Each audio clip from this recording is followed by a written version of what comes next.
We are continuing our study in the Gospel of John. The previous video we cut short at verse 21 in order to keep the video from being too long. Now we're picking it up in verse 22. We will see here verses 22 through 24. Chapter 18, verse 22. As he was saying these things, one of the servants, they are the huperetes, present there, gave a blow to Jesus, saying, "Thusly you answer the high priest?" The word translated blow here is rapisma, which is only found 3 times in the New Testament. Here, also in John 19:3, and in Mark 14:65. According to BDAG, it may mean a blow inflicted by some instrument such as a club, rod, or whip, but it certainly can refer to a slap in the face. One of the servants was amazed and offended that the rabbi, that troublesome rabbi, challenged the high priest and indirectly accused him of violating legal procedure. The servant that struck the Lord Jesus was probably perfectly aware of the violation of legal procedure, but his loyalty to the high priest was greater than his concern for truth. They could not respond to the truth properly, so they used violence, just like what happened to the man blind from birth in 9:28 and 9:34. The servant that gave a blow to Jesus may have been thinking of Exodus 22:27, which reads, "Do not curse God and do not curse the ruler of your people." That's a translation of the Hebrew. And that might not seem that relevant because the Lord Jesus certainly did not curse God or curse the high priest. But now, that verse in the Septuagint, the Greek translation of the Old Testament, is ou kakos eres. You shall not speak badly of. And the servant, if he was thinking of the Septuagint of that verse, the servant could have thought that that applied because this troublesome rabbi spoke badly of the high priest. Further, note that the word wrongly in the next verse is also kakos, just like in the Septuagint of Exodus 22:27. Of course, all this assumes that they had a working knowledge of the Septuagint, and that may be difficult to prove. Chapter 18, verse 23. Jesus answered him, "If I spoke wrongly, testify concerning the wrong. But if well, why do you strike me?" Strike here is dero.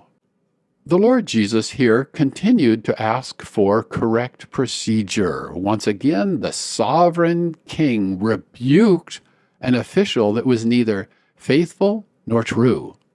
Perhaps the Lord Jesus raised this issue of proper procedure so that sometime in the future, some of those present would realize that those hearings were invalid, and even that he who was being examined actually spoke the truth, and maybe even they would believe in him. This event does remind us of when the Apostle Paul was disrespectful towards the high priest in Acts. However, in that case, the Apostle Paul apologized. Let me read that, Acts 23, verse 2. At this, the high priest Ananias ordered those standing near Paul to strike him on the mouth.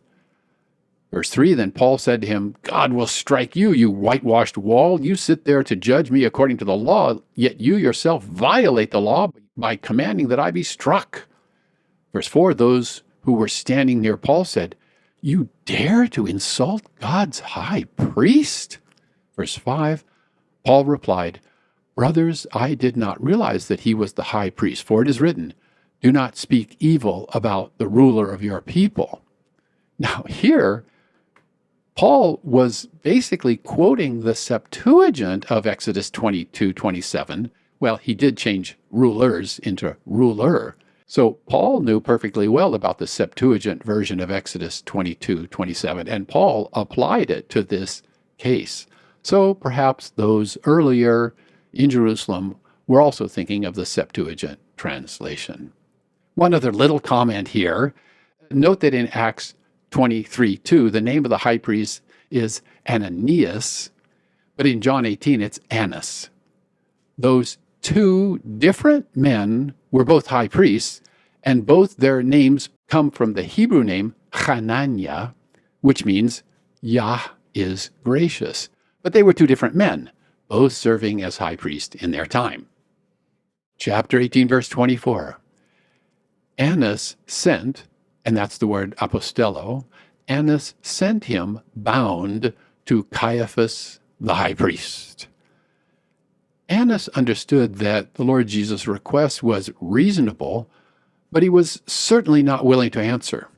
He also realized that he would not succeed in obtaining anything from him that could be used to overthrow him legally.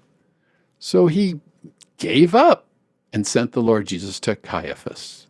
The use of the word bound here reminds us that they have only one goal for the Lord Jesus. The Lord Jesus was bound, but Annas failed completely in his effort to find any legitimate accusation against the Lord Jesus. Now, of course, Pilate, the Roman governor, would only hear an accusation from Caiaphas, not Annas, because according to Roman law, Caiaphas was high priest, not Annas. Therefore, Annas sent the Lord Jesus to Caiaphas. In 1819, Annas is called high priest, but here, Caiaphas is called high priest. Again, this is not a contradiction. It is instead evidence that the author was a Jewish resident at the time of these events and understood how there could be two different men called high priest. And again, this is explained in detail in the video that discusses chapter 18, verse 13. I would just add that the words of Luke chapter 3, verse 2, during the high priesthood of Annas and Caiaphas, both Annas and Caiaphas were high priests at the same time, and Luke notes that in passing. Here, John's attention shifts again from Jesus and his faithfulness, now in the next verse, over to Peter and his denials. A summary now. Shifting away from Peter back to the Lord Jesus, these verses, 18, 19 through 24, tell about the Lord's interview or examination or trial before Annas, the high priest recognized by the Jews. This was the highest authority in Judaism at the time. And this man, Annas, fails to obtain the evidence or proof he wanted in order to condemn the Lord Jesus.